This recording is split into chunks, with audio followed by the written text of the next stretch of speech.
Chapter 900, a whole bunch of them. Where's Luffy? Hello, everyone, and welcome back to another episode of the Podcast. I'm the nostalgia guy ever. I reread it so you don't have to, because today it's time for a catch-up, and I'm joined, as always, by my co-captain, Mustard. Mustard? What's... Ketchup. Wait. Mustard, Wow. I was going to say I'm Linkara. Hello. Yeah, that's good, too. Cue gif of flying through sky in epic fashion. Running fast towards camera. Sorry, we've been away for a little while. Sorry, I hadn't made a podcast in a little while, but fuck you. It's not my problem that you're sad about that. It's time to do a 4-episode biggest podcast ever catch up, and we'll be covering 984, 985, 986, and that's it. I don't want to do that. We'll skip that one. That one doesn't even matter. We're just gonna we won't even cover that in the future. We will simply never cover that one chapter. So let's just get started already with chapter 984. Oh, and I suppose if you're listening to this, I'm sure we'll put a time code in the bottom if you want to skip to the each most chapter. relevant chapter or all of them, yes. I'll probably put them for each, but no matter. Whatever you want to hear about, you'll be able to find without a problem. Now it's time for a God-fearing man like me's favorite chapter of all time, chapter 984, My Bible. Yeah. And I'm doing it. So, all right, cover page. We're back cover into page, it. we're back to the best cover arc of all time. Mm-hmm, the most eventful, without a doubt. Kang Biji's Oh My Family. It's the guy. It's like he's... I forgot his name. Pound D. Pussy. That's the one. That's him. I'm your dad. He's crying. He's found his daughters. They're looking at him.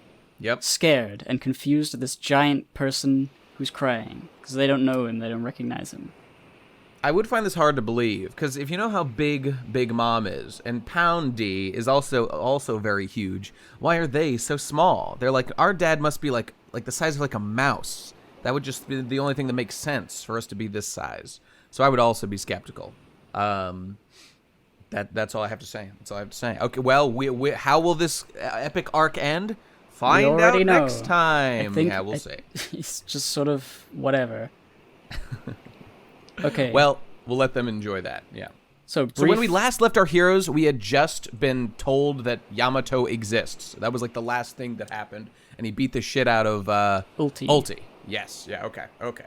So they beat the shit out of Ulti and page 1, and these first few pages are just sort of to establish that the dinosaur prehistoric special zones, or whatever they're called, are very tough. Because they got zones. Punched real hard, and they're just sort of like, oh, my jaw hurts a little bit. Indeed. Ulti is back on her feet, like, instantly, and page 1 just is like, ow, my jaw hurts a little bit, not that big a deal. Okay, understood. Cool. Will we ever see cool powers from anyone in Kaido's crew, as opposed to just general toughness? The jury is still out. Yeah. We will see. All it really means is that the chapters where they fight will just be the same panel 100 times. Indeed. It's like, I punched you and you got up again.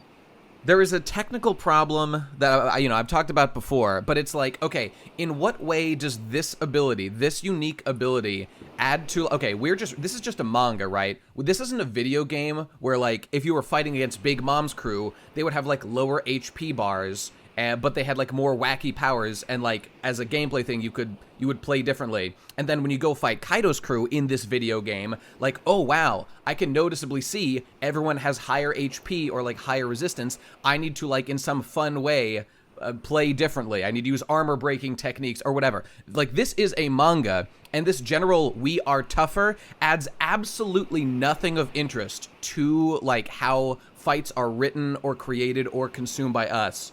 So I'm just saying, Oda, there's no way to make that interesting for us as readers. Well, we need something else. It on its own, like, just to know that some people are fighting and they keep getting up. It's works when there's, like, a battle of attrition for, like, the main character, where they are able to beat down all of these people, but the amount of them is wearing on them, and they might actually lose due to exhaustion or whatever. Mm-hmm. That's true. What was the guy? The Cracker. Luffy vs. Cracker was like a battle of attrition. He just kept making biscuits. He kept Yeah. having to fucking eat them. And it took a long time. It took like 3 nights. It was like a day or something. Whole Yeah, night. it was like an 8-hour fight or something.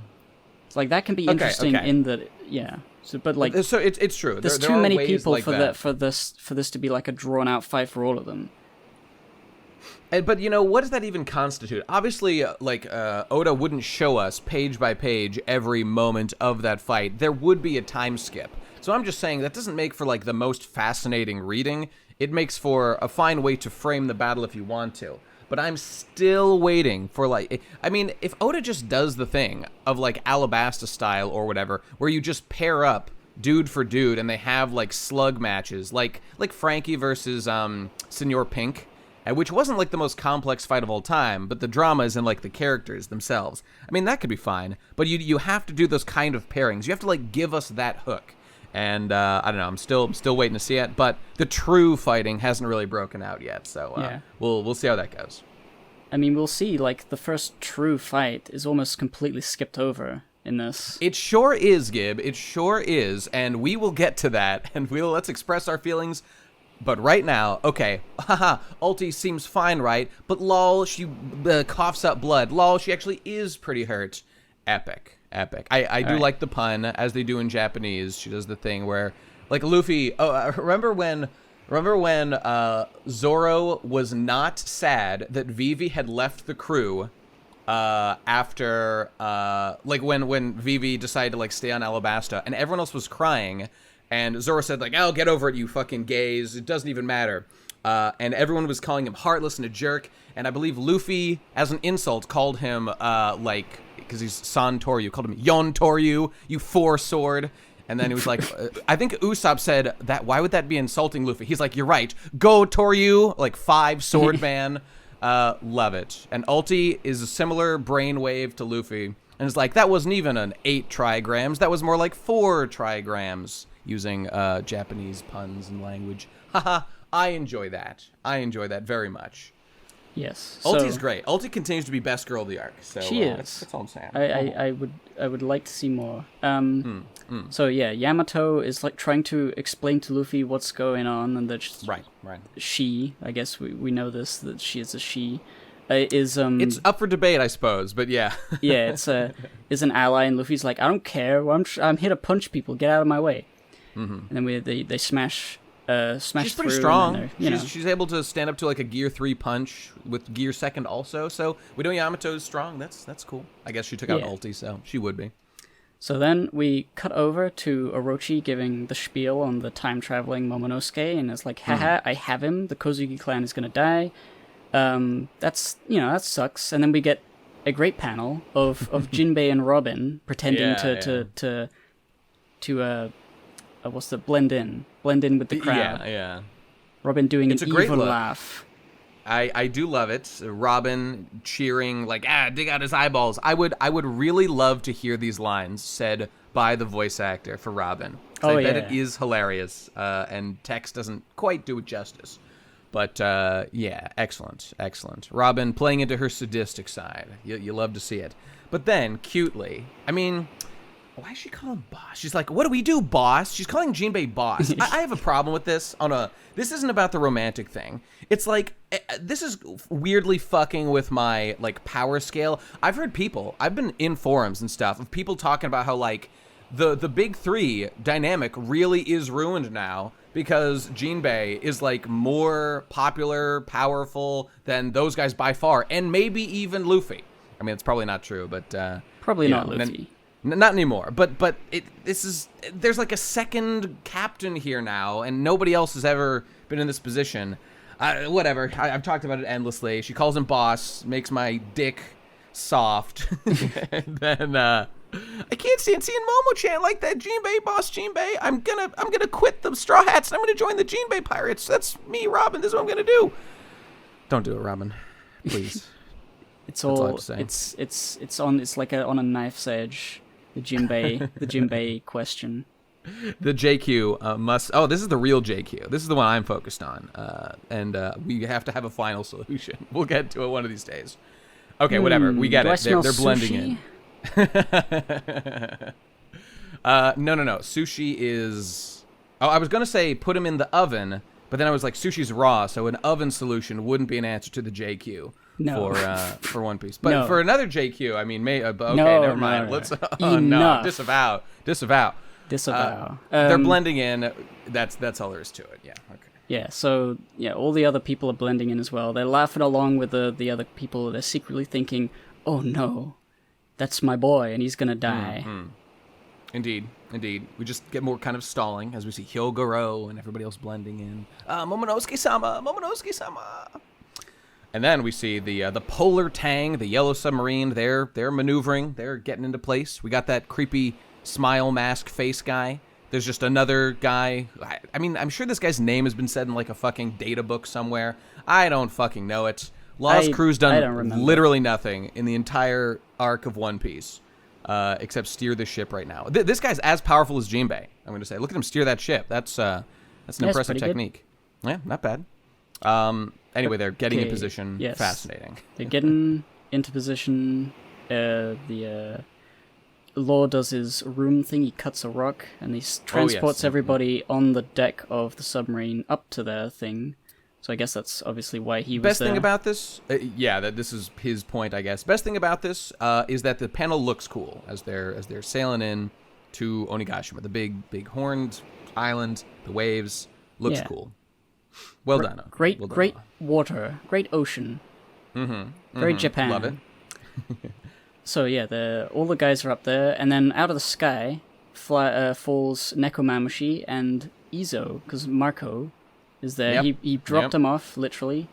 And there they are, the Red Scabbards reunited, mostly. I think this is all of them now. Kinemon and Denjiro and are still... the other guy. Yeah, they're just still rushing up the sides. So and we'll get back to that. We'll get back to that convoluted plan and why any of it was covered. But no matter. Here we go. Izo's back. Looking good. Izo, I like Izo. I want to see Izo do cool stuff.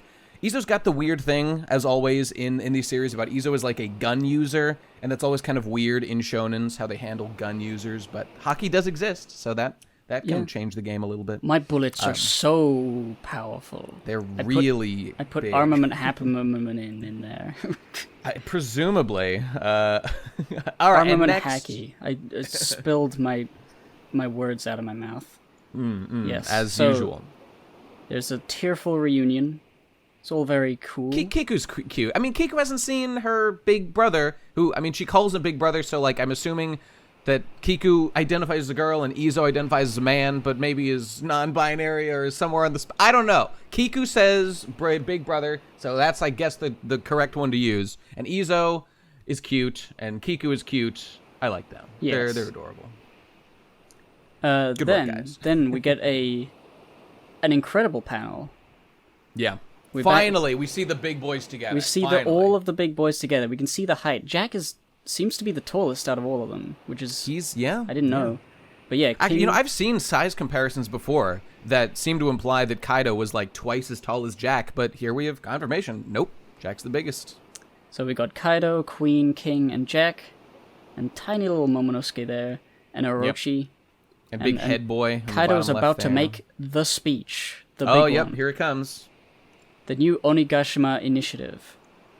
I don't think he says it in this chapter. Maybe he says it at the... No, okay, we're getting mixed up. The final reveal that we all already talked about is that at the end here, we cut back to Yamato and Luffy. Blah, blah, blah. 20 years ago, I was there. Yamato. I saw the execution of Odin that, changed the world and was obviously a big moment in the story that will be delivered upon here. Inherited will. Epic. And at that time, I decided I literally was Kozuki Odin. That I will literally be that man who just died. Well, she says, after I found Odin's logbook in Curry.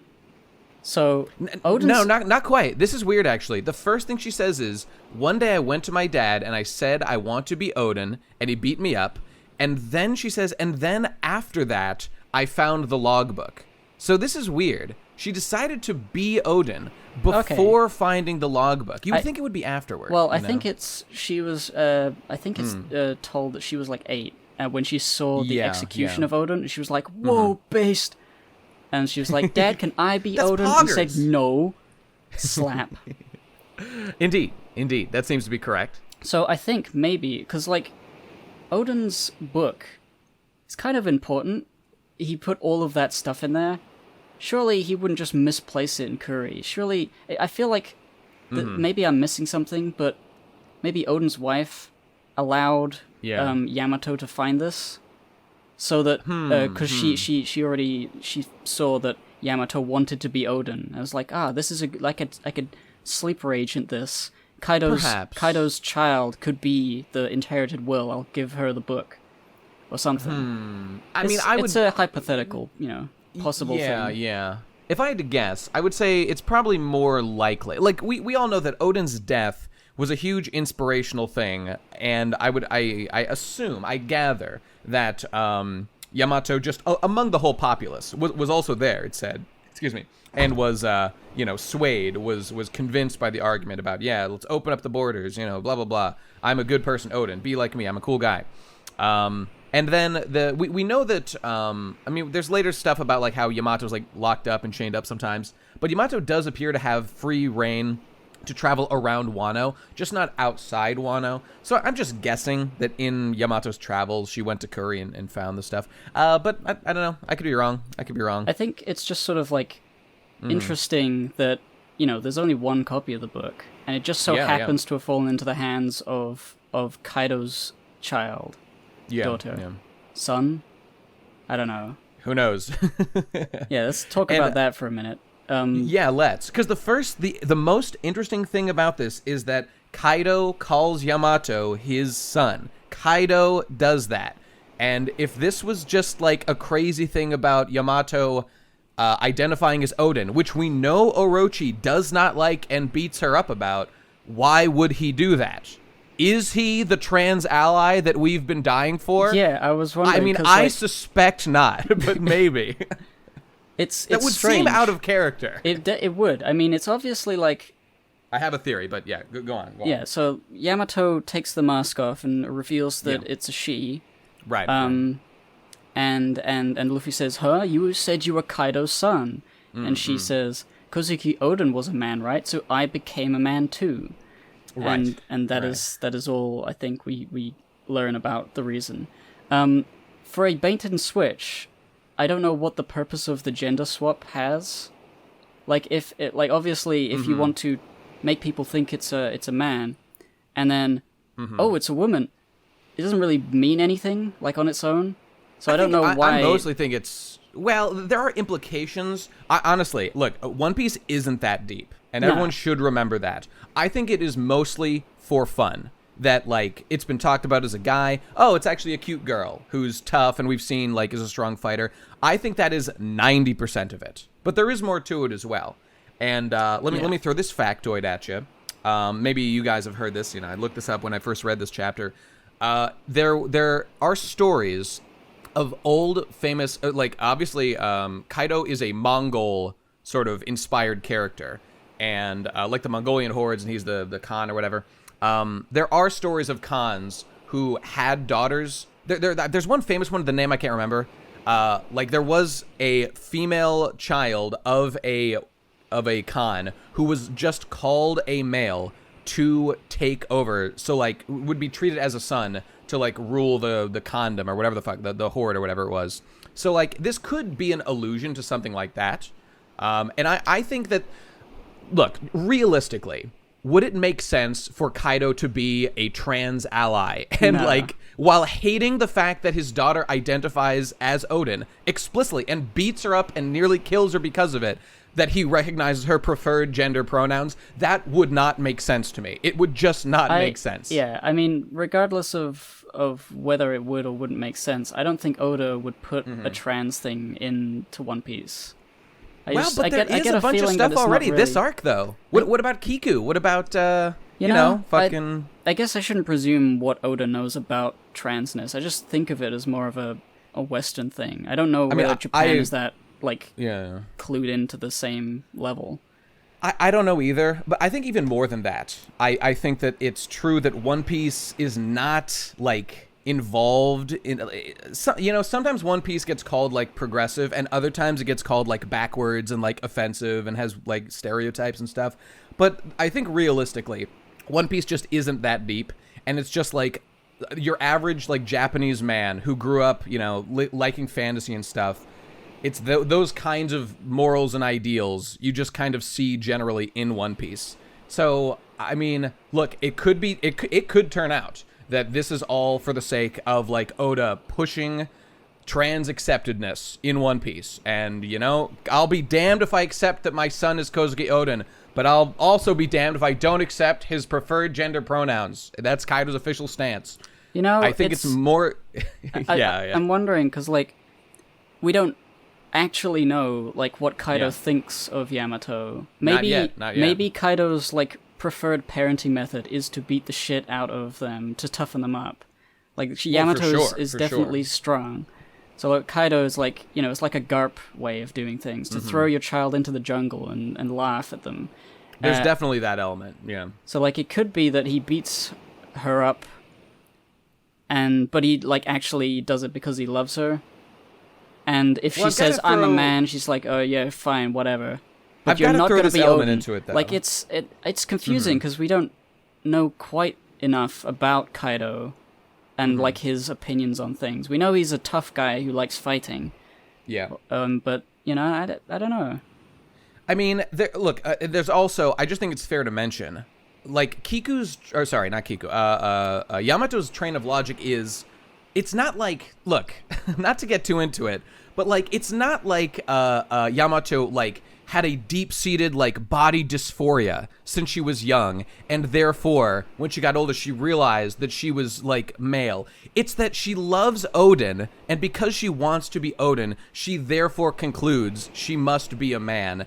And I'm just saying, that train of logic, I think, is different from the general, like, real-life trans experience. So, like, and considering that this is One Piece, not that deep, that just seems like the more likely tack that the story is kind of going. Yeah. Like, I could be wrong. I'm open to being wrong, but, I mean, that's my guess. I think the really weird thing about it all is the fact that she wants to be considered a man to pretend to be Odin. She's LARPing as Odin specifically. Are you challenging her human identity, her person identity? I mean, she is like a demon. She's got horns. She's literally not a human. Has horns, yeah. But like, maybe they're glued on. The idea that like Kaido would accept that she wants to be called a man and his son, but also that because that's tied in with Odin, like, is he secretly respecting of Odin as like a fellow warrior, or does he hate him? He definitely loves Odin, but what? I mean, I don't know. Is it crazy to say that you like probably shouldn't encourage your children to identify as literal other human beings? That seems like something to not encourage, most of the time, especially when like it's your sworn enemy, the only man who's left a scar on you, who you respect. But this could be leading up to something, because like Odin, Kaido has been, said to be suicidal for a while.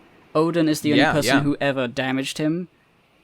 I feel like once Yamato and Kaido clash in some way, we'll get a little bit of an understanding about how all this fits together. Because at the moment, it doesn't seem to make any sense unless potentially Kaido secretly would like Odin to dominate him in a weird way. Like it's like a large it's a stretch, because there's otherwise it's either like it seems to be a trans thing, or it could just be a narrative like pulling the wool over the audience's eyes for no reason. Okay, I've got to bring this up. Wait, this is a spoiler. One more. Yeah, okay. It could just be that Kaido wants nobody to know that Yamato is a girl, and so he has hidden her gender from everyone. Because it's, I don't know, maybe he finds it embarrassing to have a daughter instead of a son. So, like, the son thing may have come before the Odin thing. I agree. Okay, I've got to bring this up. This is a spoiler for later. I don't care. I'm bringing it up now because it's totally relevant to this discussion. Later on, Kaido just says, like, when we find out the plan, part of the plan involves, like, him leaving and Yamato being installed as the new shogun of Wano.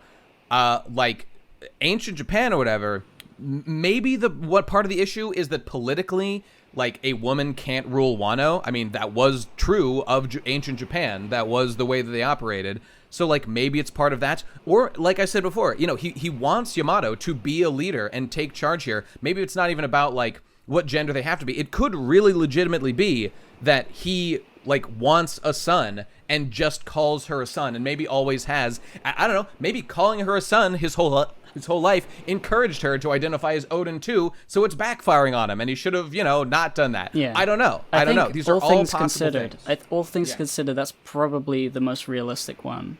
Because then it would be, I think so. It would be if Yamato so. has a backstory with Kaido to tell, then it would be like, he never wanted a daughter, and he always beat the shit out of me, so I'm gonna beat the shit out of you, Dad. Fuck you. Like, it's just sort of a more basic, not basic, but like, you'd expect it out of a One Piece backstory. Yeah. And a character, rather than trans, like theming, which is strange.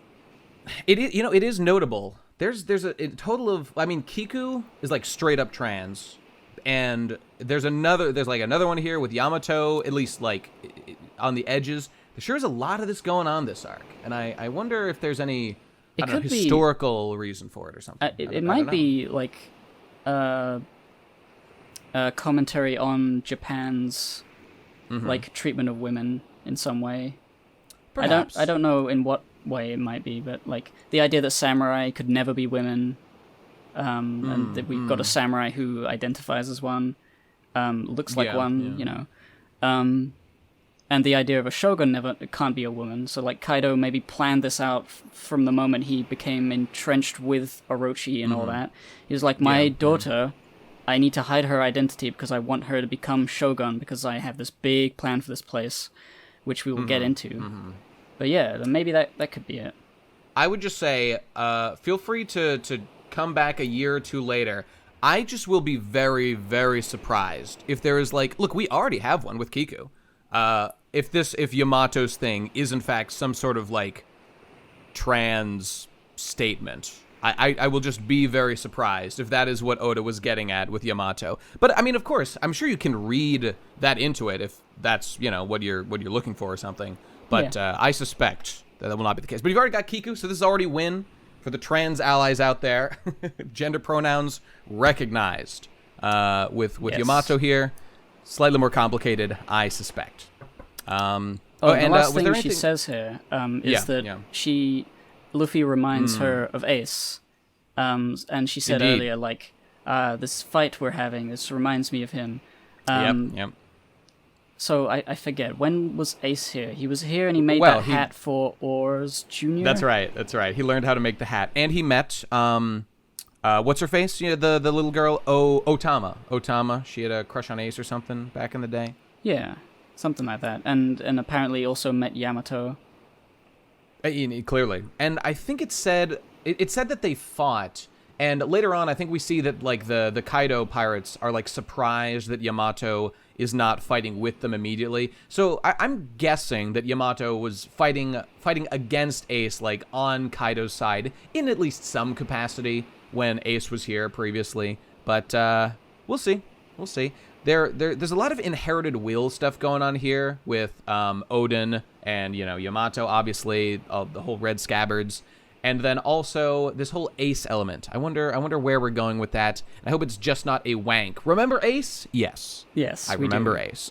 I would like to see if there's like a relevant backstory in that, that we could see, maybe for just a chapter or something, just to see what his adventures were. Because like he wanted to save Wano, but he had to leave, and he promised he would return and stuff. So like, what he'd got up to in that time could be relevant. He did promise to return, and obviously Luffy's going to be the one who like does the work because Ace is dead. Inherited will, the usual thing. In fact, does it say right here on this page? It says inherited will right on the bottom left of this page. There it is. The end one. There it is. And by the way, I was just going to say that the fact that when we were doing the Odin flashback, let's not forget that the whole framing device of how we got that Odin flashback was through the lens of him writing in his journal every day. And Yamato now has it. I bet that journal will either play some big critical role in either like the cathartic emotional arc of this thing, like there will be a reading from it at some pivotal moment, or after the fight or whatever, there will be like lore, important lore in there about what One Piece is, or how to get there, or something else of importance about the void history, void century that, Toki had told him and he wrote in his journal, but I don't know. And obviously in Wano is where the fucking poneglyphs are from, so there's going to be tons of secrets unearthed no matter what, but I bet the journal will be a part of that. Yeah. All right, well, that's it. That's it for that chapter. Let's just jump straight into the next one. 985, the new Onigashima plan. And what a plan Indeed. It is. We have a color page of Kid, Law, and Luffy riding birds. Pretty cool. I like to see Kid on a cover page. I don't think I've seen him there before. Yeah, he's grabbing a big old donut there. Japanese donut. It's beautiful. All right, so... Okay, here we go. We're at Onigashima, the back door, and okay, it's time for a confrontation. We've got the red scabbards that are gathered so far, and out marches our boy Kanjuro, who has detected their presence and is saying, "Here I am, I'm gonna kill you." And he's brought out some cool ink soldiers that represent dead samurai. Ooh, epic. Yes, I like those are cool guys. I think the guys behind him are just, soldiers. Yeah, I think so. So yeah, we got these two really cool, headless horseman samurais. Probably a reference to something, because we don't see them fight, and then Kanjuro is dead. No, this is going to be so epic, dude. I can't wait to see this fight. Like, Kanjuro needs a fight, and it's going to be really cool to see all the interesting things Kanjuro can do with this devil fruit. The red scabbards need, at least some kind of fight. This is going to be great. There's going to be so much detail. And finally, all that, stuff that we love about One Piece, we're going to get some. Can't wait for that. Yeah, neither can I. And lol. So anyway, he just talks some shit about how he beat the shit out of Momonosuke for stabbing his hand. Mm-hmm. Which technically means Momonosuke is involved in this fight because he did inflict a wound. True. He gets a kill, basically. Assisted kill. Yeah, he gets the assist. We sure are just told a lot of stuff that happens these days in one panel flashback instead of just seeing it when it happened. I don't know why it was necessary to tell it like that. I would have enjoyed seeing Momonosuke actually try, at the time to escape, but I'll just assume. I mean, whatever. I feel like the way it was presented was fine. Like we see him thinking about it, then next time we see him beat up, and he's beat up and he's gonna be executed. Exactly what happened is not that important. Yeah, I guess. No details are that important. No fights are important. No characters interact. They can do it off screen. That's all fine. I mean, for this one instance, I'd argue that it's panels that could be better spent elsewhere, because there's so much we could show.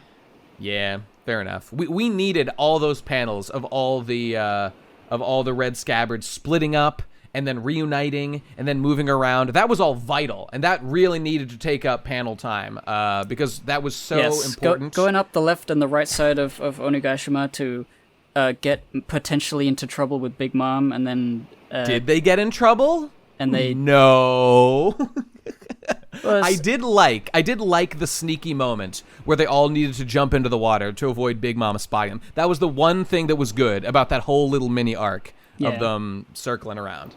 Other than that, it was a complete waste of time, but that's okay. Yeah, they took care of, or they tied up one of the something or other. Oh yeah, the Flying Six. That's true. So he's out of commission, technically. He'll be back in 2 fucking seconds. He just got tied up. He didn't even get killed or... Well, that's fine. I'd rather him come back, and then we get to see what he can do. The Flying Six I have hope for, because it's not... those guys are recruited other... they're all members of formerly of other pirate crews that have been recruited, and I'm hoping that some of them have more interesting devil fruits than just another dinosaur. Problem is, we've already seen 3 of the 6, and those 3 were dinosaurs. God damn it! Can we please get some non-Zoans? No, or something. We can't get any. Okay, that's fine. Maybe one of them will be a King Kong Zoan. So it's not technically a dinosaur, but is an ancient sort of big monkey. Or a jack is a mammoth. So that's that's a mammal. That's an ancient mammal. That's cool. Monkeys are cool. Which Maybe one of them get do you think is going to be a saber-tooth? velociraptor? I don't know, but it's got to be one because everybody loves raptors. There's got to be a raptor in there somewhere, and we already know that. I was gonna say T-Rex, and I was gonna say D.H. Drake is a T-Rex, but he's not a T-Rex. He's in like an Allosaurus, if I remember correctly, which is like a smaller one. There's got to be a T-Rex somewhere in here. I don't know. I would bet money that we'll see a T-Rex at some point. I can't wait for the Jurassic Park music to start playing. It's very exciting. It's very exciting.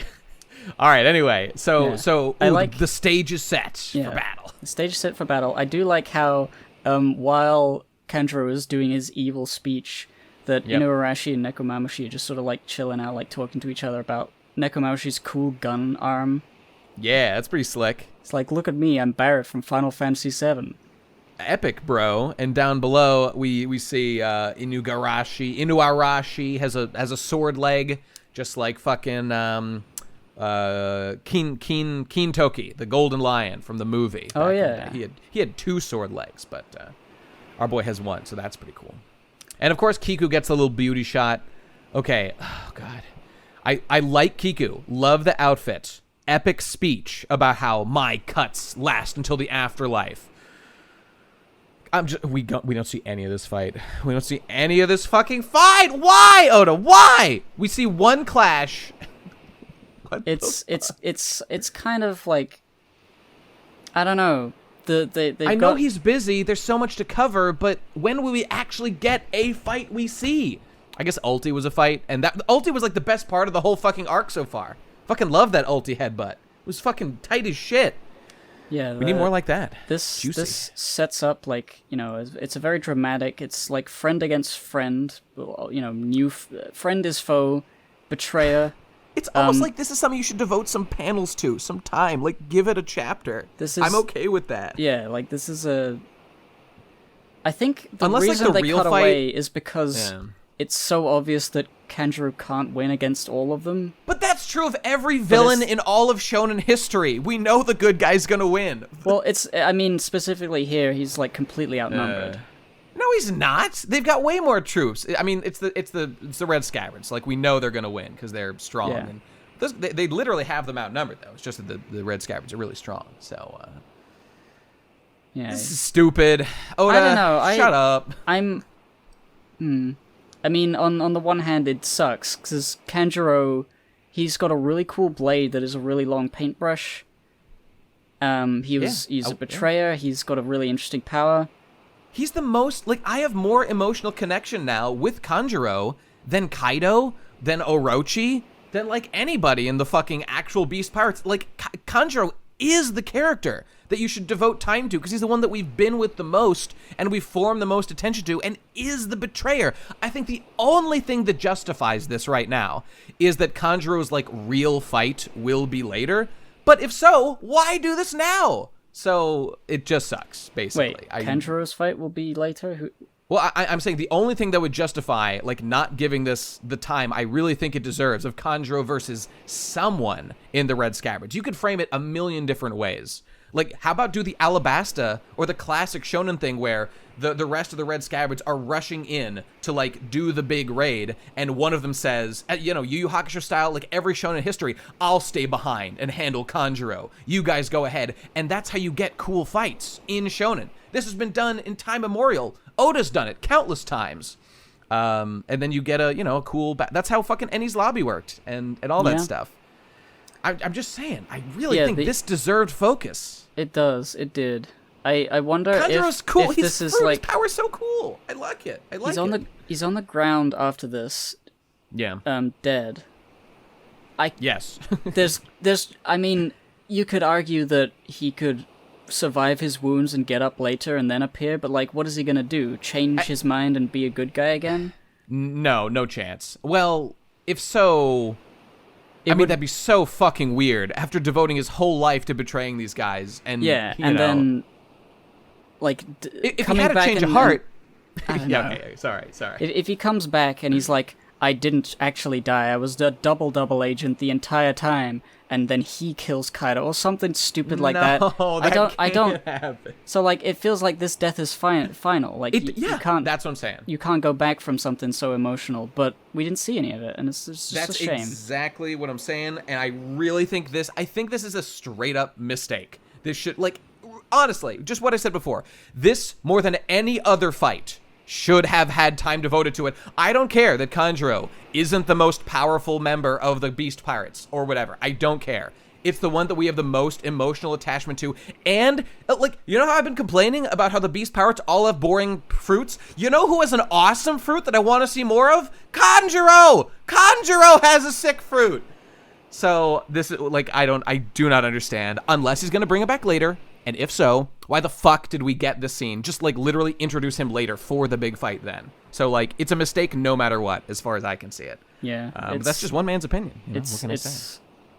It would be weird, but it's not like stuff like that has not happened in One Piece before, where something seems final and, like, dramatic, and then they come back. Hey, speaking of things that seem final, but may or may not be, let's move along, because there's a couple more of those as we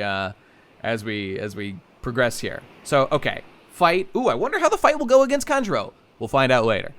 Boom. We're back to fucking Yamato and Luffy talking about stuff, and she's explaining.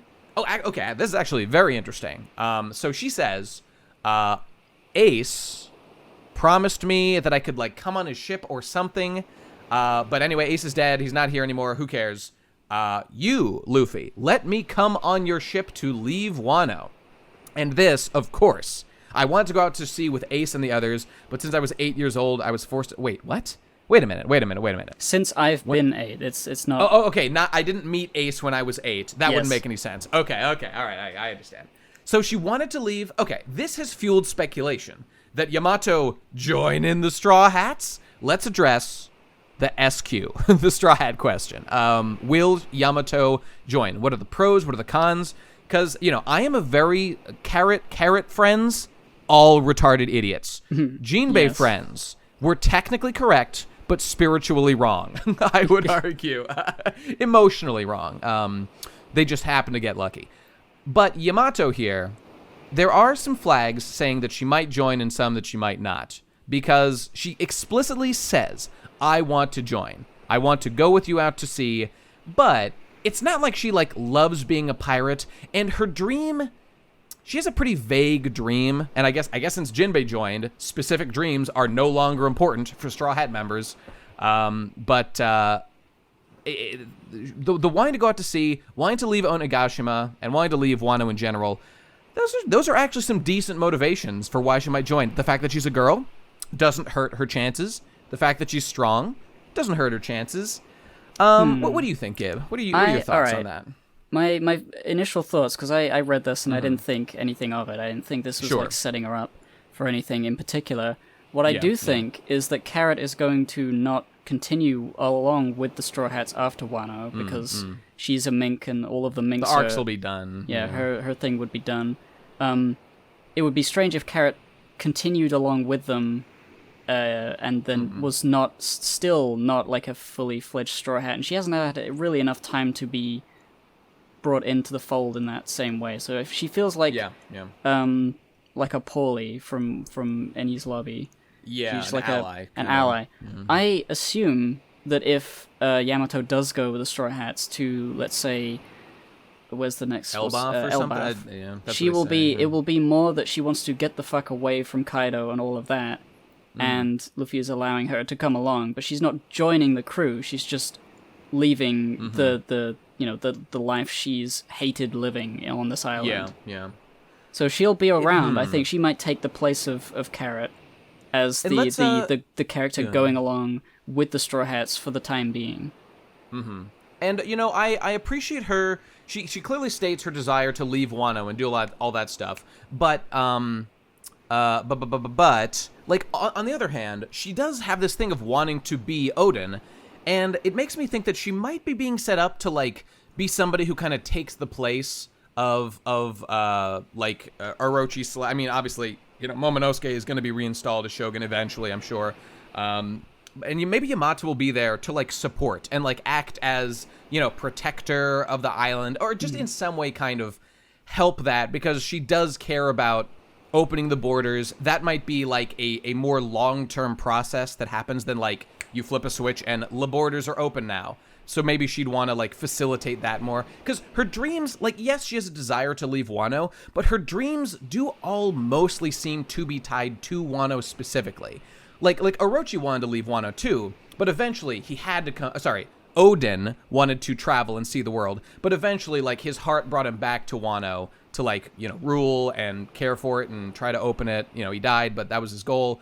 So... I mean, I could really see this going either way. I think in terms of actually joining the Straw Hats specifically, I'm inclined to agree with you. I see that as, I think it's possible, and things could develop in a way. If we learn, like, some specific goals she has, there could be ways that she's, like, more directly tied into the Straw Hats or stuff they want to do. Oda could go that direction. I think it's unlikely, personally. Especially since, like, Jinbei has, like, joined so recently. To have another person join, I think it's unlikely. I don't know. I agree with the idea that, like, long term, she'll probably be, like, I don't know, the retainer of Wano to Momonosuke, the new shogun, and she will be, inheriting Odin's will and being good to the people of Wano or something like that. Like, her end goal is probably going to be there. I see her as the Vivi of Wano a little bit. I mean, I know there's already Hiyori, but this girl is more Vivi-esque than Hiyori. Yeah. But for my, like, assumptions, what I assume, well, there's two things that could happen at the end of Wano. One is that the alliance of Kaido and Big Mom is defeated and Kaido is dead, and it's like that's never gonna fucking happen. They're too strong to lose here right now. Or, they a lot of stuff is it's hard to say, because, like, I'm imagining that the Kaido Big Mom, we'll get later to Kaido's speech, but they're planning big, and the things they're gonna do are gonna be, like, bringing a lot of things that were in the background into the foreground for the coming conflict for the One Piece. So I imagine that the Straw Hats are not going to completely succeed here, and they will have to delay for later. In a similar way to Whole Cake. Okay. So, like, so going to Elbaf is not... I just don't see any way this arc can end in a satisfying way without Kaido being kicked out of Wano, because the whole opening the borders thing seems to kind of preclude there being any it's hard forces to left. It's hard to figure out what's the end goal. I mean, Wano, maybe it would be, like, safe if, like, Yamato is defending and there's, like, a whole bunch of people defending Wano with Momonosuke at the top, and they are allied with the Straw Hat Pirates, and that news goes across the world, and it's like Kaido and Big Mom alliance, Straw Hats now in charge of Wano. Like, that could be way cool. I just don't see how Kaido and Big Mom are, like, where are they gonna go? They're gonna just go back to Whole Cake for their both base of operations? That's a fair question. I have a theory. I'll save that for when we get to that speech, because I think I have an explanation that satisfies most of these categories. All right. But yeah, we'll get back to that. Whatever. Other points that are brought up during this are how Yamato's handcuffs, that actually, I mean, we thought, maybe for Oda, they were put on to symbolically represent, like, Odin when he died. They are the exploding handcuffs that all the prisoners get. And specifically, if Yamato tries to leave Wano, they'll explode. And she's like, ooh, but will they actually, though? Would my dad actually kill me? I just don't know. We'll find out one of these days. What kind of parent would do that to their child? But who knows? But then Luffy just says, hey, I'll take him off for you if you want. But also, I'm just going to kick Kaido's ass, so join me if you want to. And I'll remove the cuffs if you want, or whatever. And so that's happening, but they are interrupted by the big speech that's happening with Kaido. So now it's all coming together. We're hearing what this big announcement was that Kaido was talking about. So, Yes. boom. So If you want to cover it, go for it. So first thing of note is the government is he's talking about the world government and the Marines being fully confident in their quote new force to fight against us. I don't know exactly what he's talking about. My assumption is the pacifista, but that feels like so low. That's power 2 years level. ago, though. That Like, we saw the new. Yeah, so I'm like, maybe there's like a new version of it or something that we don't know yet as an audience. But they abandoned Probably. the Shichibukai because they have something they think is better, which probably is like pacifista, like it's like 2.0 or aligned whatever. because it's a version agree. of pirates, clones of pirates, but they're completely subservient. It's like the perfect idea. Right. So yeah, but he's like, we're not going to worry about that. Those Marines are stupid. What we're going to do is we're going to get the ancient weapons, which is great, because that means all of this time we've been hearing about these ancient weapons, and now we have at least, a group who is dedicated to getting them and using them, finally. So they're going to come into play. It sounds like it's going to be the case. I mean, so let's check the list off real quick. So Pluton, Uranus, and Poseidon are the three that we've ever heard about. We can assume that's all of them. Poseidon is the mermaid princess. We already know that. Yep. Presumably that won't be the one they go for. Pluton is what Crocodile was after in Alabasta, presumably some sort of giant cannon or ship, because that was also tied into Water 7. That's what Frankie had the plans for, Frankie, Tom's builders. It's interesting that if Frankie remembers that, he could build that, and then, like, because Shirahoshi is allied with Straw Hats, they would have two. If there are only three, they would have more. They could do that if they wanted to, yeah. So, yeah. I mean, Frankie burned the plans, but, like, they had been embedded in his body for a while. I think it's a safe assumption that he had studied them. And, I mean, he's become an even better shipwright since studying, like, Vegapunk's, schematics and shit. So, presumably he could do that shit if he wanted to. What do we know about the last one? We don't know anything about Uranus. People theorize it has something to do with the moon, but there's no real reason to think that. I think people just kind of make assumptions about that. It might be tied into like the Eneru lore with like the sky people and stuff, but I don't think we really know anything about what Uranus is, and it's almost entirely speculation. The Sonic Adventure Eggman moon gun. Yeah, that's what it is, I'm sure.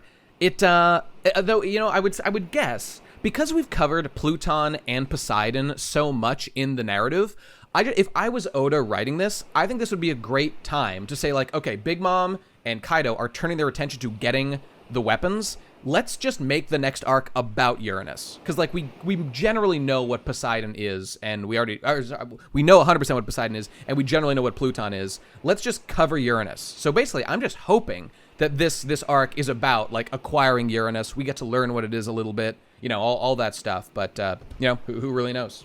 Maybe Uranus is on Elbaf, and the giants are preventing Big Mom from getting there. And Big Mom is like, all right, we've got to go to Elbaf to get this shit. The giants hate me, but with Kaido's backing, I think we can do it. And then it'll be a race to Elbaf for that. That could be something.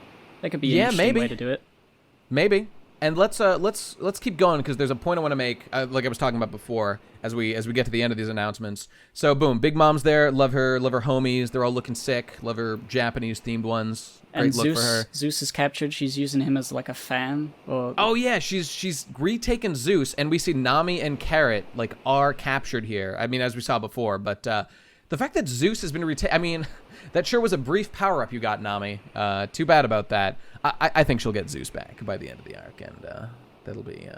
I mean, it sure would be a cuck moment for Nami to just lose this like upgrade of Zeus. But we'll see. I guess we'll see. I feel like ultimately it will. Nami and Zeus will have some pivotal like role in defeating Big Mom in the future. Maybe not right now. Maybe like maybe. So something's gonna happen. I mean, it's such a great extra power for Nami to have. For it to be taken away, it's just it just sucks. Yeah, it would really suck and be embarrassing.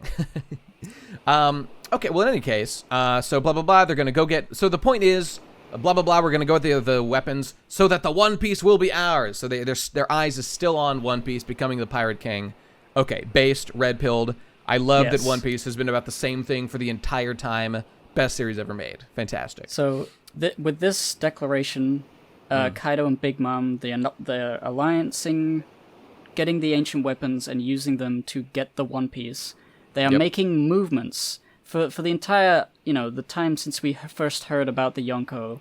They have just been existing, in the new world. They're just doing whatever. They're making weapons or whatever. They haven't been like active, and now this is like I give them a little credit though, or at least Kaido, because Kaido's been specifically involved in like acquiring smiles. So he's been trying to. I think they've been in a stalemate basically in the new world, and he's been acquiring weapery and power so that he could get the upper hand. From the perspective of the Straw Hats, they have just been. Those are the established powers.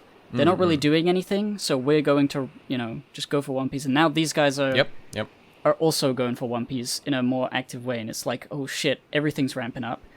How are the other Yonko gonna respond to this? Because, like, Blackbeard isn't gonna let them do that. Like, is Blackbeard gonna fight Kaido? We don't know. Maybe he'll join with Shanks and they'll become allies. Oh. Epic. Who knows?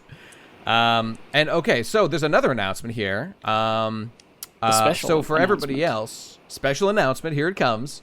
So Wano here is an excellent base of operations. This is going to be where we make weapons and where we do all this shit. So we are going to convert like this whole country into a factory, which might fuck with it a little bit, and fucking the flower capital is going to become like our main operating base. And Orochi's like, Kaido? That's like my secret club? I don't think that's fair. Yeah. Slice his fucking head off. Don't give a shit, bro. Yeah. No hesitation. This was planned. Die, Kaido. I mean, Orochi. Stupid little bitch.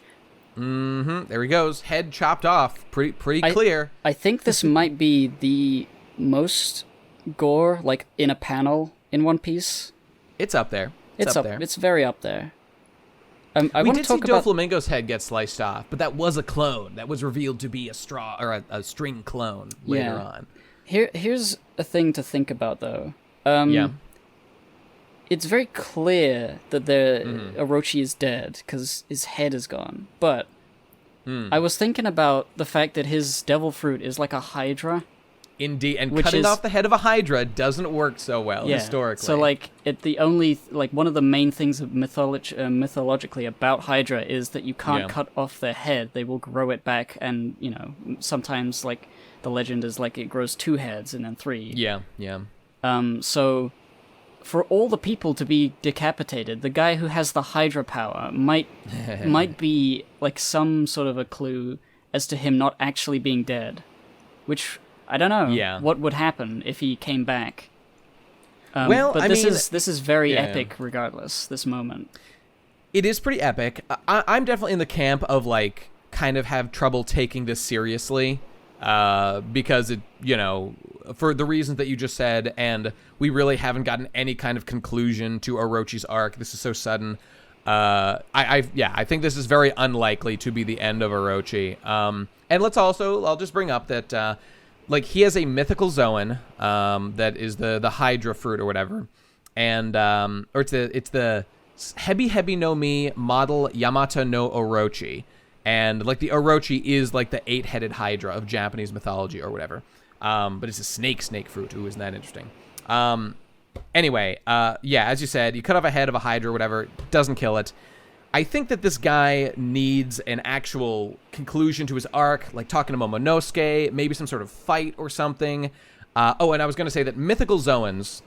Take, for example, there's the mythical Zoan of Marco. Marco's mythical Zoan has a special power that no other fruit has, that is, he can just produce those blue flames that specifically heal. They just heal. And it makes him really good at healing wounds. Even if he's in his normal human form and he gets shot with a gun, he can just activate his blue flame and heal himself. So I think that people might be like, oh, he's not in his Zoan form right now.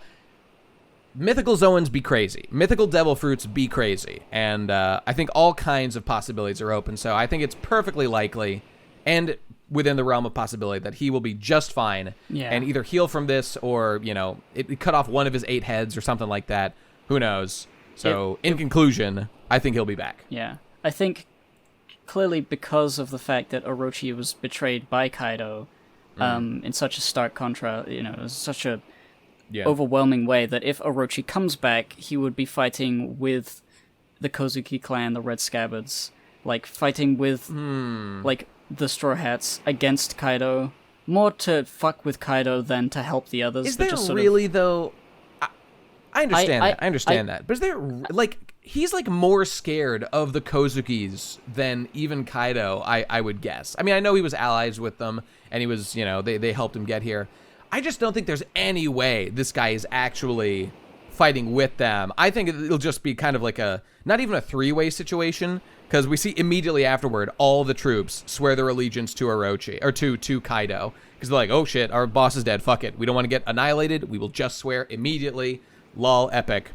Yeah. I think this guy's just going to be like scared and running away and trying to survive and stuff. I don't know. Yeah, maybe he could join a new crew. He's with Caesar irredeemable, Clown and they can be As and the clown. the clown gang.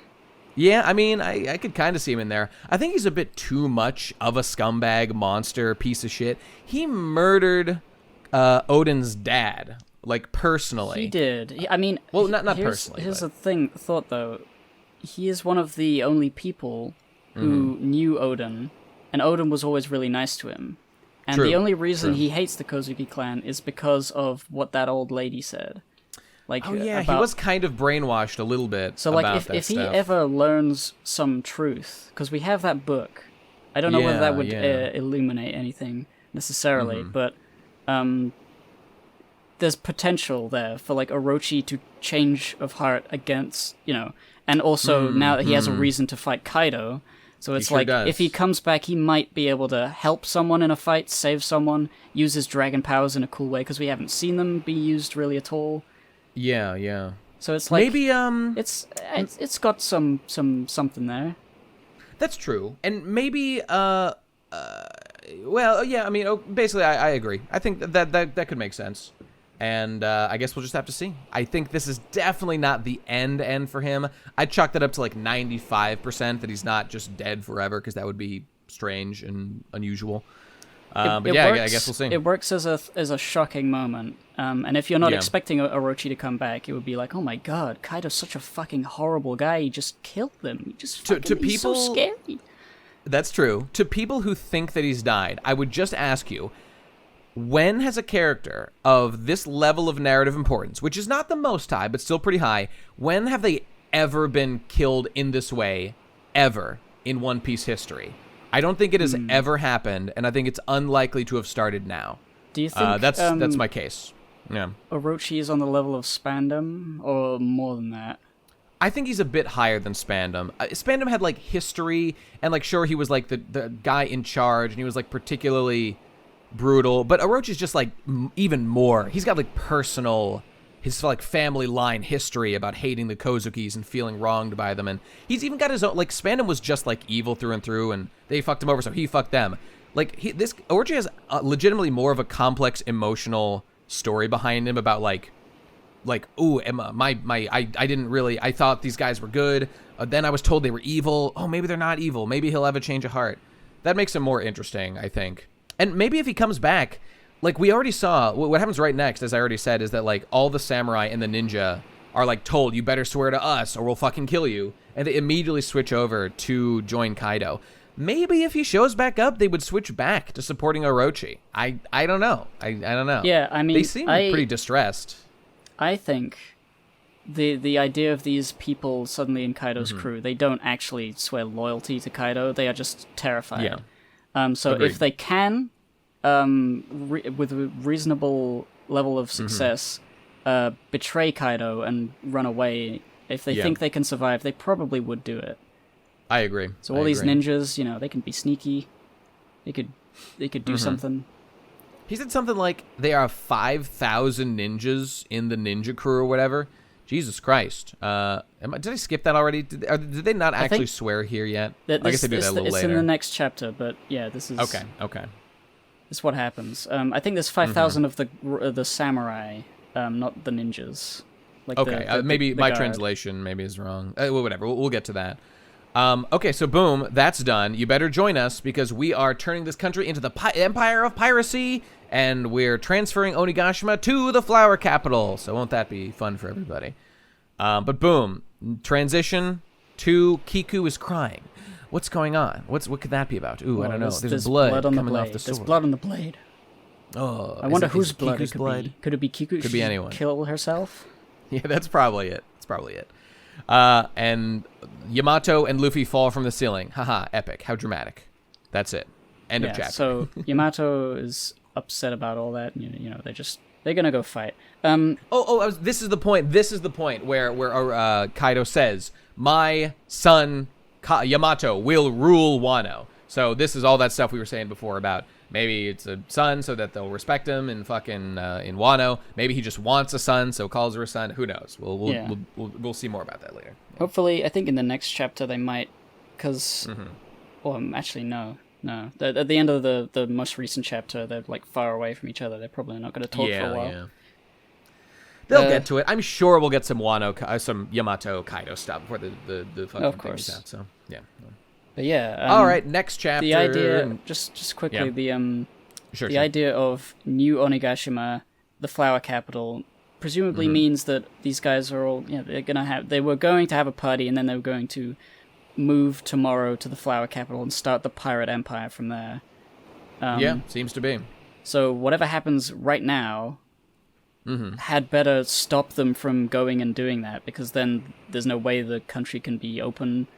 Like, this is what I was trying to puzzle through, because like the country being opened and borders being opened and all of that stuff, it feels like you can't reliably do that unless you have like physical control of the area, which means you would need to defeat Kaido's and Big Mom's crews and send them packing somehow so that they don't. I would think so. That they're not here anymore, and I'm just like. It's hard to imagine that could happen. It's hard to imagine, but I think if ever it was going to happen, this is the first, like, really big war that the Straw Hats are, like, personally involved in. There was, like, the Alabasta War, but that was the Straw Hats were just a little force amongst the big civil war going on. This is, like, they're with one side. I think there will be, like, a total annihilation of Kaido's forces as they get kicked out. Because I just don't see any other way this could possibly end. And I don't think Kaido will die. I think Kaido will stay alive, the same way Big Mom is. Yeah. I think Kaido will be more decisively defeated, but will be alive and continue the quest of the But the thing about that, right, is that if Kaido and Big Mom are defeated in such a way that their forces are depleted so much that everyone else is on top and they can take Wano back, would sort of very harshly diminish the idea of the Big Mom Kaido alliance, and they're going to get the ancient weapons in One Piece. Like, they're no longer big of enough players. We'll see. Okay, this is what I was going to talk about before. So maybe I slightly overstated the case about like total annihilation of the crew, because I don't think total annihilation will happen. What I think is going to happen is so Oda has done something smart for himself here, I think, and we just covered it here. Kaido's plan is to leave Wano and just to use it as a base of operations to make weaponry and stuff, and have, like, Yamato run it or whatever while he's out with Big Mom and whatever, like, actively pursuing the ancient weapons and trying to get to One Piece. So Kaido's plan is already to leave Wano, and that right there has given Oda a huge, like, success path that involves, like, Luffy could defeat Kaido but not kill him. Like, if Kaido's goal was like, no, we will remain in control of Wano, and I will do whatever it takes to stay here and conquer it because my plans are intricately linked to, ruling Wano specifically, that would be a narrative problem for Luffy continuing on his quest to go do other fun stuff. But he's given himself an out because Kaido doesn't want to really stay and control Wano. That's just one small part of the plan. The real plan is for Kaido to leave and go continue a pirating quest. So Luffy could fight Kaido, can win, and like it's not like Kaido's going to try to come back and retake it actively, which would make narrative issues.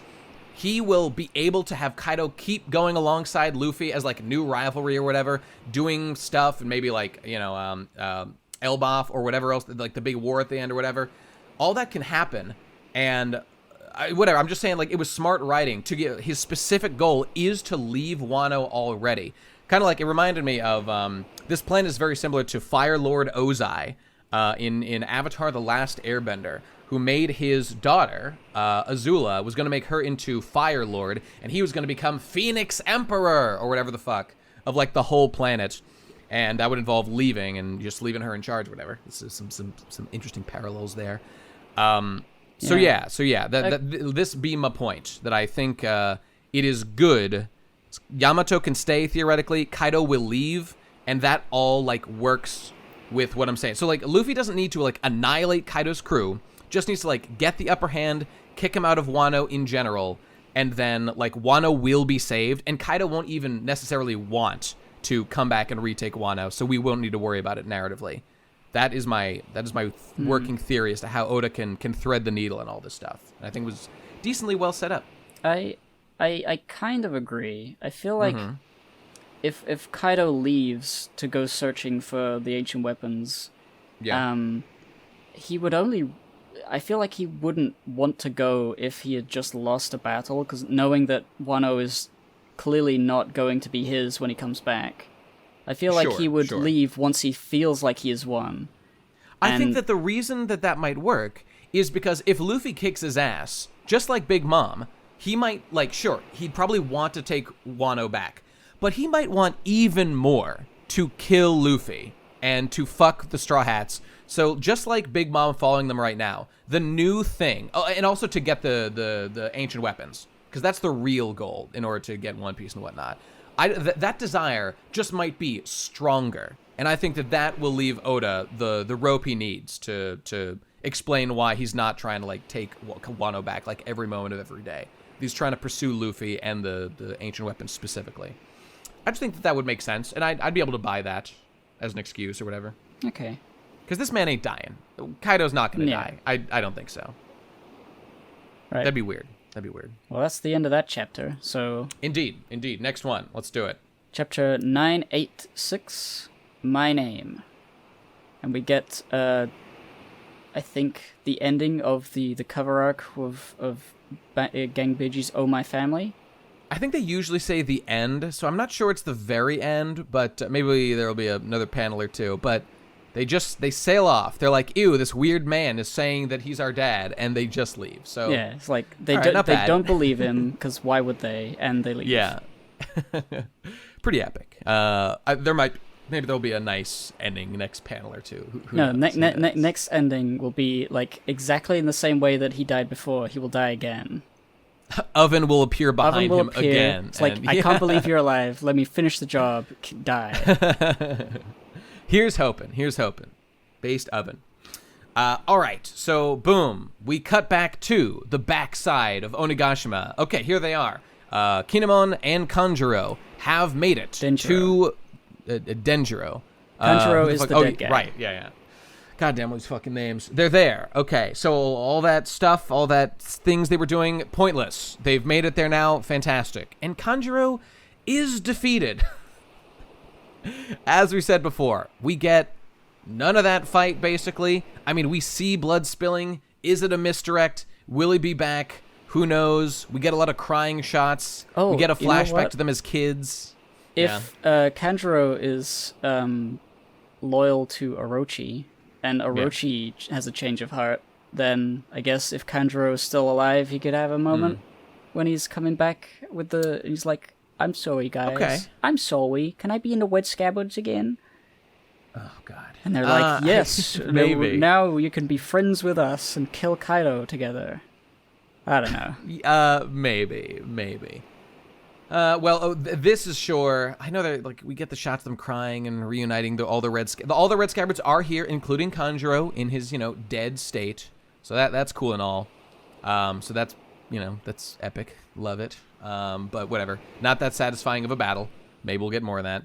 But anyway, Kinemon, Izo is back. Hey, this really is all the Red Scabbards.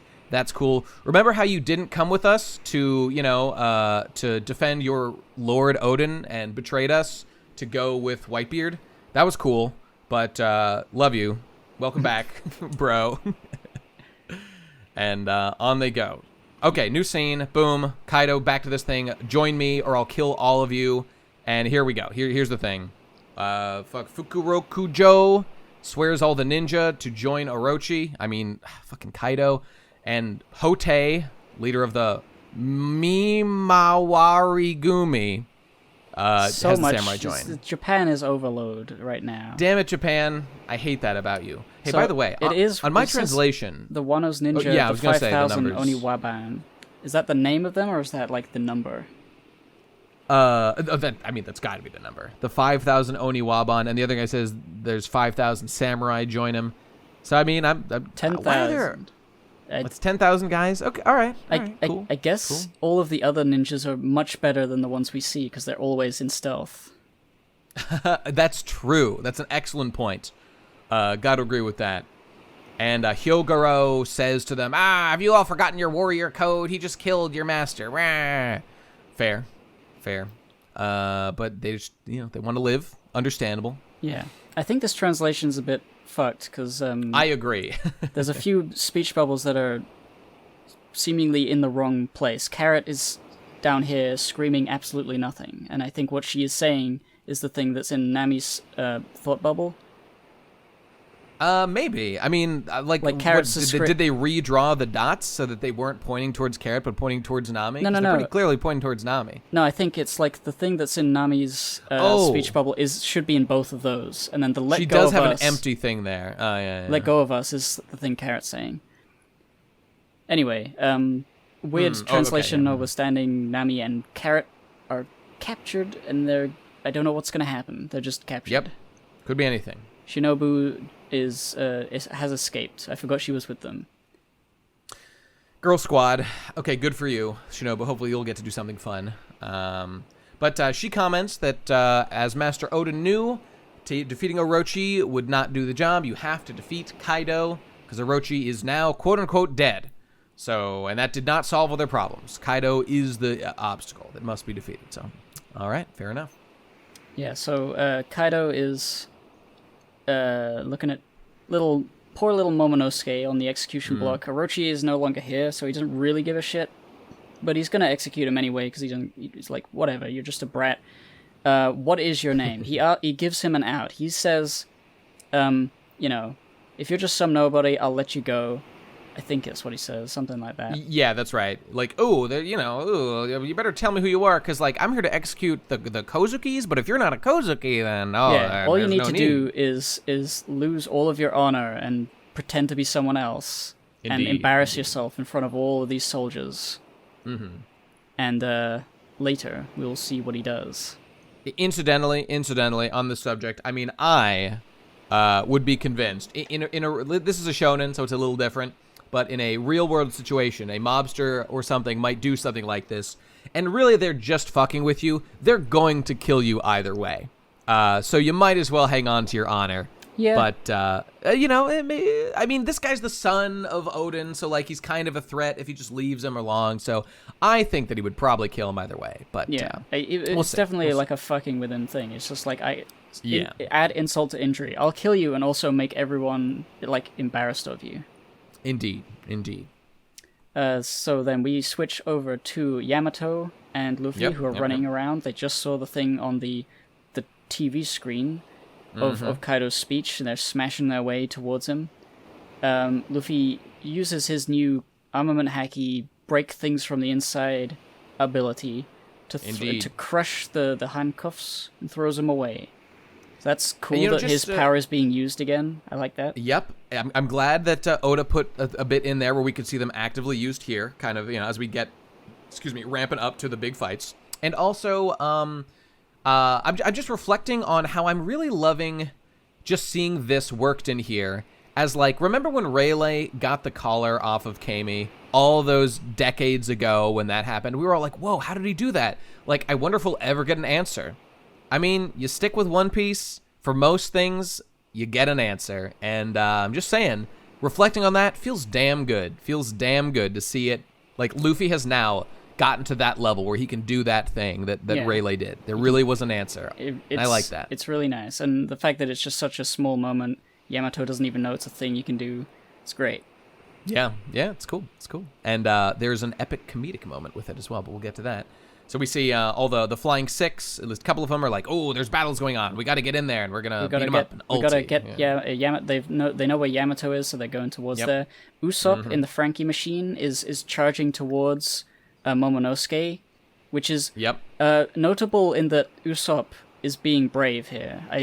I know he's like been brave before, but it just I get the feeling that, you know, over the course of these adventures, Usopp is becoming less and less of the scaredy crybaby guy, and he continually does things that are like based.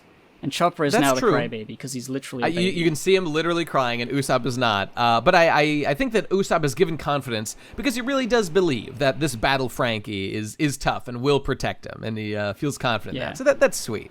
I like that. Usopp and Frankie have like a bond as like the craftsman of the crew. And I don't know, it's a little bit reflected here. I think that's nice. Chopper sees giants around them, so I think the numbers... gotta be. There's probably going to be a numbers battle with Usopp in the Frankie Mobile, so that'd be interesting. I hope so. We hope we get to see some of it. Please, Oda, please. Like, it's all montage all the time so far. We need real fights at some point. But it's still early days of the raid, so we'll see if that, you know, breaks out soon. But boom, you got the Red Scabbards charging in. You got fucking Law, Kid, Zoro. Ooh, they're all fighting guys. I think Law is still on his way in, but Zoro and Kid are fucking shit up. And Momonosuke, we come back to him, and he's reflecting on his life and his experiences and his mother. I am the man, I was told, who will carry this country on his shoulders. I ask not for lighter burdens, but for broader shoulders. And to that effect, he's inspired by Luffy, who declares he'll be the Pirate King no matter what. He'll never back down. And he remembers his father telling him the meaning of his name as Momo, the Peerless One. My name is Momonosuke Kozuki, just like his dad, declaring his name before all the world. Oh, that's sweet. I like that. Yeah. He doesn't pussy out. He sticks with it. He knows he's going to die, I think, no matter what. And he's like, oh, shit, I'm going to fucking eat shit. Mom, Dad, I'll see you soon in hell, where you all went because you had premarital sex, and I'm not a fan of that. So I'll see you Even there Momo? soon. Oh, I guess he was in that bath with Robin and Nami that one time. I also had premarital sex with Robin that one time, so I'm also going to hell. Robin's a big one for the premarital sex. And so there he goes, ready He does a die. Goldie, Roger. Indeed. Kaido cringes hardcore. Well, he's not smiling as he's about to die. He's crying like a little bitch. But I forgive him. He's young. Yeah. Then, big explosion. Oh my god, it's the handcuffs from Yamato. They were going to kill her. The cuffs were gonna and I like this. I like it when Oda has cute girls like Yamato with the big ugly cry faces. Makes them more endearing, makes them seem more human. Like that a lot. And the joke of he really was gonna kill Yamato. And so like there's a little payoff narratively to Luffy's usage of that crush power. So it does matter to the arc, at least of these couple of chapters. And I like that a lot. Way to go, Oda. Well done. And what what anyone would expect in this moment is like, this explosion and Luffy here, he's going to be the one to stop the execution. And because he's the main character, and that's all, that's what happens. But actually, instead, it is the Red Scabbards who charge in from the back, and in like a really impressive epic display, like they disarm Queen, King, and Jack. They push them to the side. Yep. And Kaido with his big club. And they push him off the edge and they stab him, and it's just so fucking cool. Tsunachi attack! And now, as of this moment, the raid is blown wide open, and Kaido is being fucked. Now it all starts from here, baby. This is where we go. I mean, I would hesitate to say this is the best moment we're going to see of the Red Scabbards, but it's definitely an incredible moment. This will be the highlight of the Red Scabbards' career. I have absolutely no doubt about it, and it is radical. This is what it's all been leading up to. All the arcs about Kinemon's suffering, about finding Kanjuro, finding Raizo. This is what it's all been building up to right now. And as Kaido says, oh, well, you're just the fucking retainers of Odin. Like, you're not even cool guys. He remembers Odin, has a little flashback, and we'll see. We'll see what's going on with that soon. And, of course, now, all the crew members of the Beast Pirates say, it's time to stop drinking, get your weapons, it's a raid! So there it is. It's there, and let's get right into it because this is a big kind of a cliffhanger. Let's get right to the newest chapter. Here we are, boys and girls. 987, Faithful Servant. Here we go. So we start immediately with a flashback to that momentous moment when Kaido was wounded by Odin and got his big old X scar from the double slash. We flash back to Odin saving his retainers, helping them escape from the boiling pot. Fucking execution method, the hour-long execution. They run away, and then Odin saying, I don't care if I'm forgotten, my soul will live. Death. And boom, we're back to reality. Oops, there goes gravity as they fall down. Yes. And Kaido, and things are happening. They're piercing his flesh. There's blood coming out of him. Kiku stabs him through the hand. That's gonna fucking hurt. And he's like, what? How are they hurting me? And then he kind of has the wound inflicted on me by Odin moment. The wound I received from Odin. Why does it hurt? Why can they stab me? These guys also have Odin's Ryo, which is that advanced or that armament hockey term in Wano. Yeah, apparently. So they and boom, pierce they are him, not fall to the merely ground. just lesser people to Odin. They are perhaps not as strong as him at this point, but like they're able to, like, I always thought that it would be like the blade itself would be the only thing that could damage him, but it's actually not. It's the will of Odin is able to pierce Kaido's flesh. Let's cool. discuss this in depth because this is important. And some people have been critical of what's going on here, and I can understand that to a degree, but there might be a little bit of a clash of mechanics as we understand them thus far in One Piece. And like what metaphorically Oda is attempting to do here. It's crystal clear. What Oda is attempting to do metaphorically is say these samurai have like actively inherited the will. The haki, perhaps? I mean, he does say they have his Ryo. What that means exactly, kind of unclear. Clearly, the red scabbards here are such faithful servants of Odin that they're like an extension of Odin. That's like probably like the perfect ideal of what a samurai is supposed to be. Like the direct arm, the direct extension of their lord, enacting their will. And clearly, they are acting at, like, all the shit we've seen. The will of, like, the minks to all die, have their civilization crumble, rather than give up even one of their own Raizo. Like, Kinemon's continuous search to find Momonosuke, like, his shit on Punk Hazard, all that shit. I mean, not Kanjuro, but all the other guys, like, everything they've been through. Ashura Doji's 20-year, campaign. Fucking, what's his name? Kawamatsu being trapped in that jail cell, barely surviving for 20 years, etc., etc. All of that is like them having the will to carry on what Odin was trying to do. And it feels like Oda is saying that all of that is like them having Odin's active will, and that's why they're able to do what Odin alone has been able to do so far in life, and like hurt Kaido actively. Yeah. Narratively, I got it. Narratively, yes. Understood. It's like in the same way that a katana is said to be an extension of yourself and not merely a tool. These Indeed. guys are an extension of Odin as his tool, as his retainers.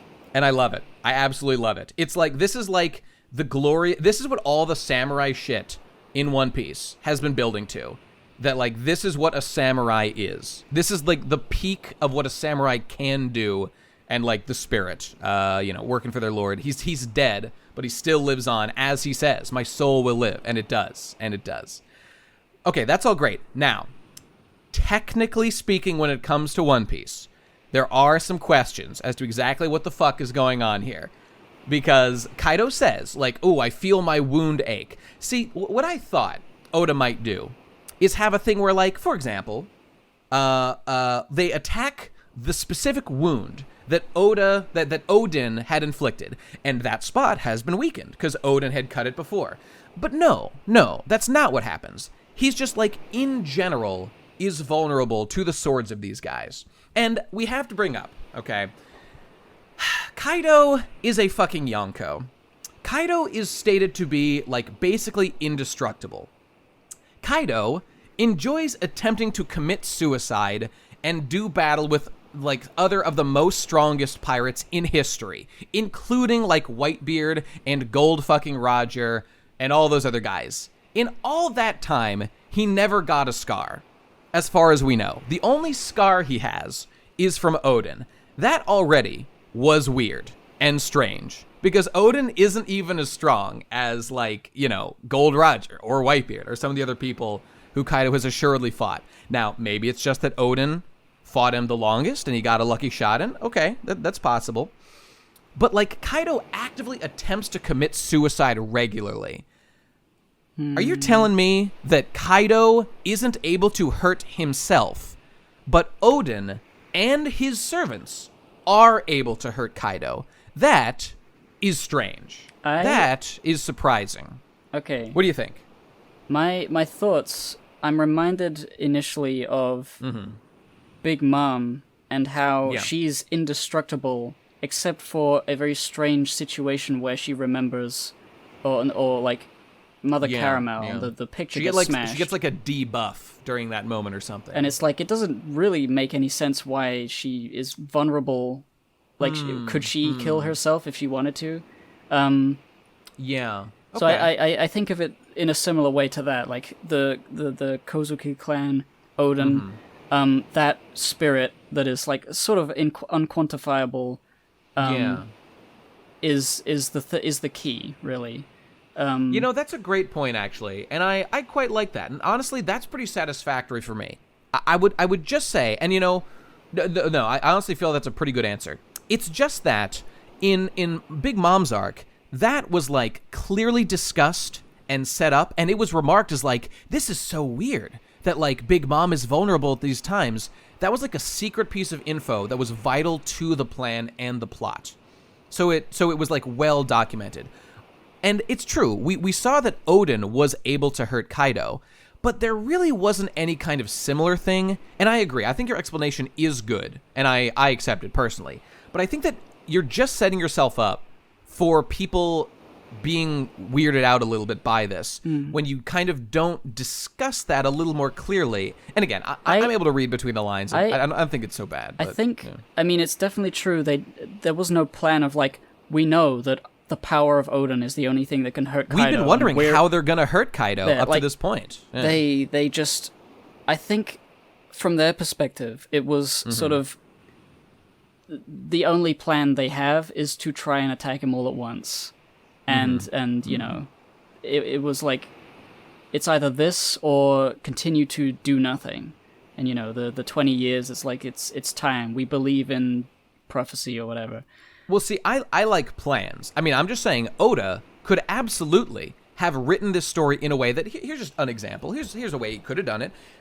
How about, like, there's a specific thing here about how, like, the Ryo, the armament hockey, like, he, like, still feels it in himself or something from Odin, from the wound, or something? I don't know, whatever, that's fine. So that kind of makes sense. There's also discussion about, like, you know how Odin had his two swords, and, like, there's discussion about how they, like, haven't been blackened yet by hockey. Like, they still, like, could reach their full potential or something. What if Oda had, instead of writing the story in this way, like, the plan was, like, everyone remarks, like, whoa, it's so weird that the only person in history who was able to hurt Kaido ever, like, was Odin. And, like, in doing so, like, the blades that he famously used turned black because they were, like, permanently stained, like, with his Ryo, with his will. And then just the plan was use these specific swords to attack Kaido. I'm just saying, that would answer all these questions, and they could have done something very similar to this, where, like, all the guys, like, they all, like, push the swords together, and it's their combined power, but it doesn't kind of leave open these, you know, kind of weird questions. I'm just saying, there are ways to answer some of these technical questions that people like me have. Here's what I got for an answer. Sure. They stab Kaido, right? They fall down. Whatever, the battle happens later. Also, they could have hit him in the scar or something. Denjiro says to Kinemon, "Wow, Kinemon, how did you know that all of our swords would pierce Kaido's unbreakable skin? That's such a great plan you had there, you know, knowing that would happen." And Kinemon's like, no. yeah. Okay. I don't mind that joke. In fact, I like it, but that still doesn't actually answer the question. It just, I mean, we can infer. I think the idea that it's Odin's will more so than a specific sword doing it is cool, and I like it. I agree. In terms of questions as to the swords, like I'm pretty sure Zoro's going to use them for a similar sort of effect, least at some point. Sure, but that's a totally separate question from just like this event here. And I mean, you could rewrite the story however you want.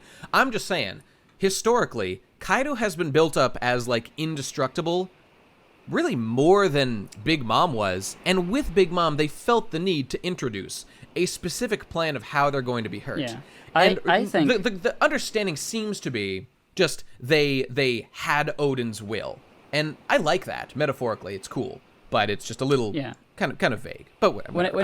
I personally am satisfied. If we're trying to answer the questions though, like the real question is why was it Odin who could cut Kaido in the first place? That's an open question that has no real answer. I don't know. Here's my out of nowhere, out of the blue hypothesis. Okay. Kaido, he has big horns. He is a person that is not necessarily human. We don't really know what he is. Right. And he has a dragon devil fruit, so he could be like a demon person Oni race, and with a dragon devil fruit. It could be because of the way Onigashima is a gigantic demon skull with horns. It could be that millions of years ago, or whatever, the samurai of Wano fought against demon beasts with horns, and Kaido is a descendant of that race. Maybe the last one. And so the reason he was drawn to Wano in the first place was due to that. And maybe Odin is inheriting will from the people who slayed the demons. Completely out of nowhere, but like it's a potential idea. I think it'd be pretty cool if they explore that. I guess that I hadn't really thought of that. There might be more discussion about it in the future, which is fine. I mean, that would kind of satisfy me a little bit more, I guess. This is a little bit, I guess, kind of like the Katakuri thing, where like some people are like, why the fuck was Luffy able to defeat Katakuri? And if you just give Oda a little bit of like rope, you could be like, okay, I see what he was going for here. It makes sense. Like, technically, maybe there's some questions, but like, I get it. And, you shouldn't be too critical about these kind of questions. Like, Luffy just has a way stronger endurance stat than Katakuri. That seems to just be the answer for why he was able to beat Katakuri. And with this, there are reasons why maybe nobody left a scar on Kaido historically, and Orochi, or Odin, just got a really good hit in this particular, like, grudge match battle that was going on.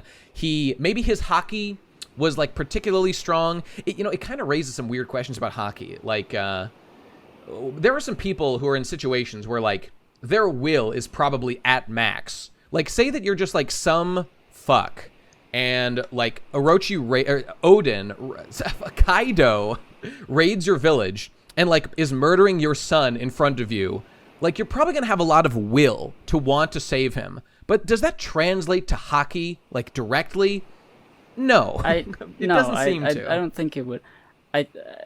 I'm just thinking of like maybe in terms of like Kaido's never taken a mark from a sword before. He's never been cut. Yeah. It could just be that the Wano people, due to history of, katanas and samurai, they are the best with swords. And in terms of people from Wano Kaido has fought, Odin is the strongest and the only main fight he had with a swordman who could cut real good. Like, Gold Roger, clearly a very strong swordsman, but it's maybe more of a technique thing than it is a pure strength thing. So, Yeah. That's not a crazy idea. And the kind of the same way that in Skypiea, they have, like, mantra, and those guys are really good at, like, observation hockey stuff. Maybe it's true that just, like, in Wano, they just are really good. I mean, we've already seen. They have, like, advanced, like, armament hockey stuff. Maybe it's just that hockey they got going on in Wano is just particularly effective for this kind of a thing. Yeah. That's not a crazy... I mean, I would love one line of dialogue that addresses little confirmation. There's I mean, lots of things it could I would be. like there's no like explicit anything, but I don't really need an explicit anything for this moment because of how cool it is.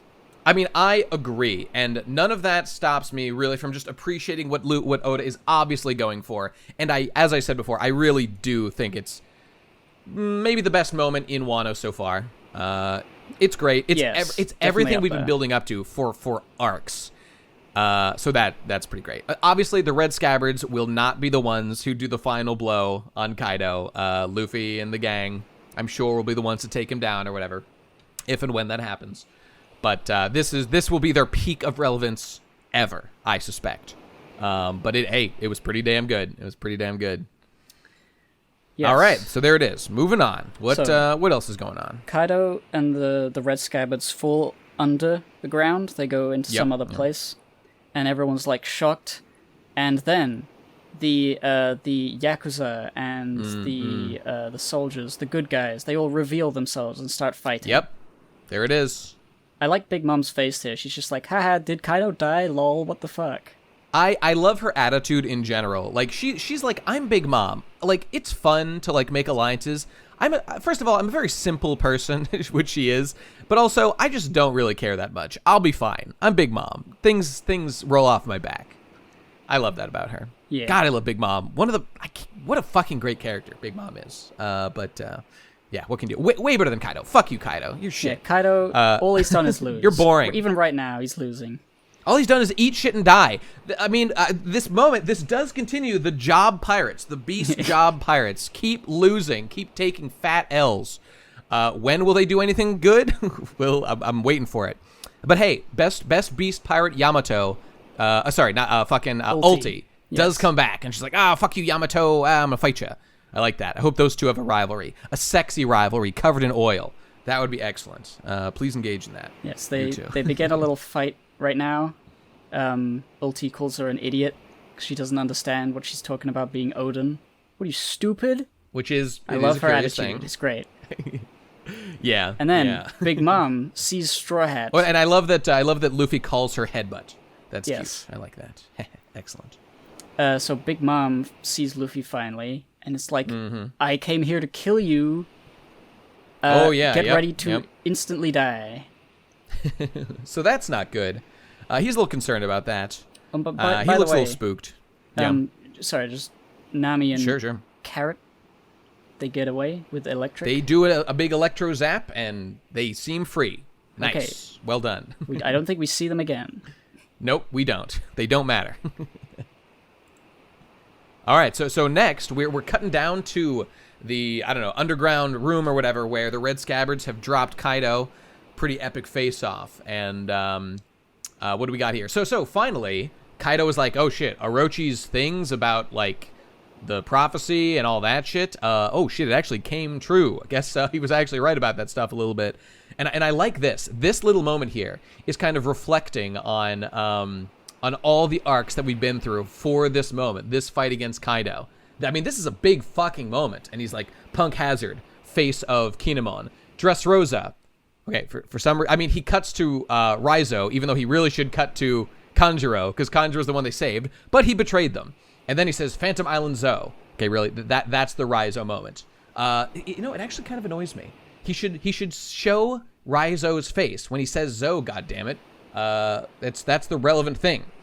Strange choice, Oda, but no matter.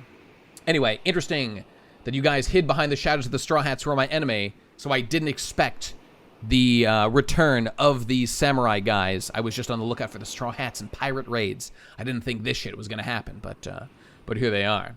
But he warns them that the pirates will betray them if and when the tables look like they are turning, which is fair. Like if he's like, my boys are gonna win and the pirates will bail on you because I've already kicked Luffy's ass once, I'll do it again, and they will flee and leave you to die if they think things are going south. But they're like, no, Luffy's a good boy, he's not gonna betray us, and even if we die, the dawn will come inevitably to Wano. So we'll see if that happens, Kinemon. Good luck. Yeah, so back up on the other floor, Big Mom asks Luffy why he came here. Are you going to defeat Kaido? What, you stupid? And epic. Luffy says, no, I'm not here to defeat Kaido. I'm here to Nani? kill everyone, including Kaido. Oh shit! And it's a Shut up with your technical. Like, no, technically you're wrong, Big Mom. Technically, I'm here to kill everyone. It's a declaration of war. Shut up, Luffy. Dude, if Big News Morgan was here taking notes, this would be a great headline. Cream in his jeans. Yeah. Oh, that's true. Luffy not here to defeat Kaido. Luffy here to kill everyone. Luffy new Golko is declaring war on Big Mom and Kaido at the same time. Yeah. It's definitely gonna make some waves in the newspapers. Luffy's gonna do it this arc. He's not gonna kill Big Mom because that's not what this is about. But he's gonna get some good blows in. We've already seen him eat shit and die against Big Mom recently. He's just gonna be able to fend her off with his new hockey powers. I think we'll see that. I was talked about it before. I'm convinced that we will see it at some point. Yeah. But then Queen here is like, you think you can beat us with a few hundred people? That's foolish. And they're like, actually, Queen, there's like thousands of people. Huh? Classic Queen. Classic Queen. What a queen. So yeah, everyone has revealed themselves. All of the pirates, all of the samurai, all of the prisoners, everyone. They're all fighting all the time. Everything's There's going even crazy. a moment here. And also Marco and Prospero are just hanging out at the entrance. Now hang on. Now wait a minute. So Marco, of course, is teaming up with them to fight. But so it sounds like they're implying that Prospero has teamed up with Marco and they are fighting the Beast Pirates? Well, am I reading that right? In that small thing... Oh, wait, his tongue is towards... away from Marco. So he has his back to Marco. So yeah, seems like they're working together. They're walking towards the entrance together or something. Oh, I want to see Prospero doing fun fighting stuff. His candy fruit is fucking sick, and we've seen him do all. He's like a wizard. I like when we last saw Prospero, his thing was like, "Ooh, Mama, has landed," but like he's the only one of the Big Mom pirates who's made it here besides Big Mom herself, which is cool. But last time we saw him, he was like, "Hey, man." I don't know how this alliances go, but I'm going to make sure that, like, the Big Mom pirates come out on top. That the Big Mom pirates are fine, because that's where my loyalty is. Of course. Yes, he wants Mama to be okay, and he also doesn't trust Kaido and all this stuff. But does that mean to fight the Beast Pirates, like, now? That seems, I don't know, strange to do. I mean, whatever they talked about, like, clearly they're not fighting. I would assume so, because based on the fact that it looks that way. It doesn't look like they're fighting, so... If Marco came and said, "It's like, hey, it's you, Big Mom guy. What are you gonna do? There's fighting going on." And if Prospero is like, I'm trying to imagine, like, if Big Mom tells Prospero to do something, he'll do it. He's not like disobedient. Yeah. But I think he's like intelligent enough to like try to like convince Big Mom to do something. Like if he thinks this isn't gonna work. He's probably gonna go to Big Mom and say, "Hey, this alliance is a stupid idea. We should kill Kaido." What I love about the Big Mom pirates, which is why they are the best pirate crew in all of One Piece. Fuck the Straw Hats. Fuck everybody else. Is because of their specific like power dynamic structure, which is because Big Mom is so simple-minded that all the kids are all like scheming how to like manipulate her. And like what they want, at least the higher ups think about like, okay, we need to get Big Mom to do X, Y, Z, and like they are loyal to her, which I do respect in general. But they are thinking about like, okay, we need to guide Big Mom's like power and her hunger to make sure X, Y, Z does or doesn't happen. At least that seems to be the case, and I don't think it's beyond Prospero at all, as you were saying, to say like, okay, Big Mom, I don't see this alliance going well long term, so I'm just going to like fight against it. And then try to convince you later that, like, it was all fine. Because Big Mom, she just shrugs off shit. She doesn't seem to really get bothered by too much. She'll let shit go if she knows Prospero's loyal and she cares about him, at least a little bit. So, I don't know, but, like, will Kaido and Big Mom remain in alliance if one of, like, her number two, basically, is, like, fighting actively against them? That would be kind of weird. I don't know. I don't know exactly where that's going, but I guess we'll see. It could be going, because... We've already got Katakuri on like a potentially abandoning Big Mom sort of level. He doesn't care about the family. He just always wanted to, he's never felt right in that system. So like, I don't know what Prospero has, if he has any like secret grievances with Big Mom, because Big Mom is not a good parent. They're loyal mostly out of fear and blood. So it's like, I don't know. It maybe could be leading to something like Big Mom's crew dissolving, but I don't think so. Not Yeah, at it least not seems right unlikely. now. Well, no matter. In any case, we'll get back to those two. So the party is over, declares Queen. Festival's canceled. Grab your weapons. We gotta fight, fight, fight. Here comes everybody. So, and then, okay, bursting out from the ground. So hearing the challenge that the Straw Hat Boy just made about, I'm gonna beat everybody, comes Kaido laughing. Whoa, no, no, no, no, no. I'll show you the strength of the world's strongest power. And he flies up in his dragon form. The samurai have clinged to him. And looks like Kinemon appreciates the words of encouragement from Luffy. And so Kaido flies outside, and there's a beautiful scene silhouetted in the moonlight of Kaido in dragon form. And they're all saying like, yes, we're glad that you're out in the open now, Kaido. Now we can fight with more space and whatnot. We knew that you were going to come out here. But then the full moon rising above them, we focus in on Nekomamushi saying, there's been a couple of changes since then, and as a matter of fact, Kaido, it is a full moon. I'm a mink, and we have all the minks are here. All the mink warriors are outside. Oh my god, the snow falls, dancing flowers from a clear sky. I can see perfectly the full moon, as like every single fucking mink is about to go sicko mode, aka, what do they call it? Super Saiyan, I believe is the term. And they're gonna fuck this up. So we're about to see. Okay, this moment we're gonna see every Carrot, single fucking mink. Well, I guess she's with Nami, but we've already seen her as a mink, so who even cares? This right now, we're gonna see like every mink go. Zulong. What are they called? Zulong. That's right. We're gonna see them all go Zulong basically, and tear shit up against Kaido, and I cannot fucking wait.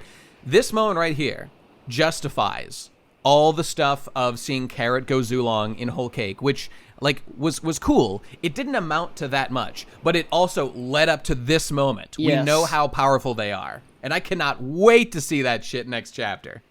It is gonna be, I mean, for one, Inuarashi and Nekomamushi, incredibly powerful on their own. He's gonna go full are going Cheshire to Cat. Go, they're gonna go full were animal. I bet when he goes Zulong, Nekomamushi just turns literally into Garfield, and Inuarashi turns literally into Odie. He turns into like that nightmarish Cthulhuoid Garfield from that one animator. Have you seen those? Indeed. I don't know if I've seen that one specifically. It's like a Game Boy, fake Game Boy sort of graphics where like John is a video game and John is scared of like creepy Garfield in the background. That's basically what he's going to be. I'm confident, and I'm very looking forward. Have I mentioned to those? It's been a while. Did I mention that Oda confirmed that Nekomamushi's favorite thing is lasagna in an SBS or something? Yes, I think you did mention that before, but yes. So he's quite literally Garfield, and it's based. And then Inuarashi is going to go full Snoopy. He's going to get a little red plane. Full red Baron. Oh, I can't wait to see it. Yeah, this is going to be awesome. And frankly, I think the Red Scabbards are about to be a little bit overshadowed by all the fucking minks for a while, because they're probably not as strong. But we saw how fucking crazy Carrot was when she went Zulong. And she's just a kid compared to a lot of these guys. Yep. I mean, in fact, Nekomamushi and Inuarashi were fucking Gold Roger crew members, and they were pretty fucking tough. So we're going to see some crazy shit. So I think this is interesting based on our conversation from before. If it's the will of Odin that allows Kaido to take damage, is it a like situational thing in the moment, or is it like now that his wound has been like activated and it hurts him now, he is like for a time vulnerable or something? Because like about that dumb all of these other minks wound activated. All of these other minks are like they weren't on, they're not part of the Red Scabbards. They don't necessarily know Odin. So like, oh god, see, this is why I care about these, because you have to answer these technical questions so we as the reader know what the fuck is going on and what the rules of the game are. Like, this is still Kaido. Should we expect no one to be able to damage him unless they specifically have like the Wano, hockey power? Like, this is why these questions matter, so we know the stakes of the battles and we can follow along. And I'm just saying, frankly, if you don't answer those questions, it's kind of lazy writing so that you can just, whatever you want to happen, you just make happen, and you're kind of unaccountable as a writer. That's the worst possible way it can go, and then you just kind of feel lost. Like, that's what Fairy Tail has been as a series forever. It's always been like, I don't understand anything that's happening, so anything can happen, and I can't follow it, and it's not fun. Yeah. I don't want One Piece to be like that. I hope there's at least some sort of like when they all do their attack and their pounce and the scratching and the biting and stuff. That if it's a very specific like weakness that only works if you have Odin's will or are just like very strong, you know, whatever it is, we get like a bit of clarification through the interaction. If they damage him and hurt him, I guess it's just you have to be real strong in some way. And, you know... Yeah, like, I guess so. But I don't mind. I mean, I definitely want to see all the Minks fight him, even if they lose. Oh, of course. And they're definitely not going to kill him up here. This is just, you know, phase 1 of battle. This is phase 1 of the fight, before he goes back to man mode, and you have the final, you know, phase 3, shrunk down, single samurai enemy versus you, technical skill battle against Luffy or whatever. Looking forward to that. Yeah, anyway, I mean, that's pretty much it. Pretty much sums it up, I think. We've covered all the details. We're going to see Zulong's next chapter, hopefully. Luffy and Yamato are doing crazy shit. We'll get more answers about the relationship there and all stuff. So it's been a pretty eventful couple of chapters. The real battle has begun, I think. Definitely. And we'll just see how it goes. We just need a new chapter. And there should be a new chapter in just a couple of days, I think. So I'm looking forward to it. I don't know who's editing this, but it might not be out by the time the next one comes out. Me. But don't worry, it's coming. It'll be out. I promise. It'll be out. I'm getting this out the same day. I'm going to work on it immediately. So, yep. It's, what day is it? Today's like Tuesday or something, right? It's Saturday. No, okay, plenty of time. Not until like Thursday or whatever. Yep. All right, so that's it, everybody. That's the Pondcast. We're done for now. New chapter coming soon, and we'll see you there. Thanks for watching. I got one little thing to plug. Sure. Throughout the month of August, I am streaming on weekdays, and I'm drawing my own manga. It doesn't have a name yet. It's the Clarissa, the Tezuka manga thing with Clarissa the Cowgirl. I have been streaming like for 8 hours every day. I'm really going hard at it. So if you are interested, you can go to twitch.tv/giveandtake and have a look. Oh, that's fantastic. That's great. And, of course, if you want to support the show, you can go to patreon.com/thepodcastpirates, pledge money, join the crew, or just join the Discord down below, which is open to everybody. If you want to talk about One Piece, people there all the time talking about all kinds of crazy shit. So, yeah, check out our shit. I got other YouTube channels and stuff. You can check them out if you want. Who gives a shit? All right, we're out of here, everybody. Did you make a video recently? I did make a video recently about Ghost in the Shell. Maybe you've heard of it. You might enjoy seeing that on my channel, Best Guy Ever. If you want to, take a look. All right, that's it, everybody. See you soon. In a couple of days, more One Piece, Zulong's battle, Kaido, etc., etc. See you then, everybody. Bye. Goodbye.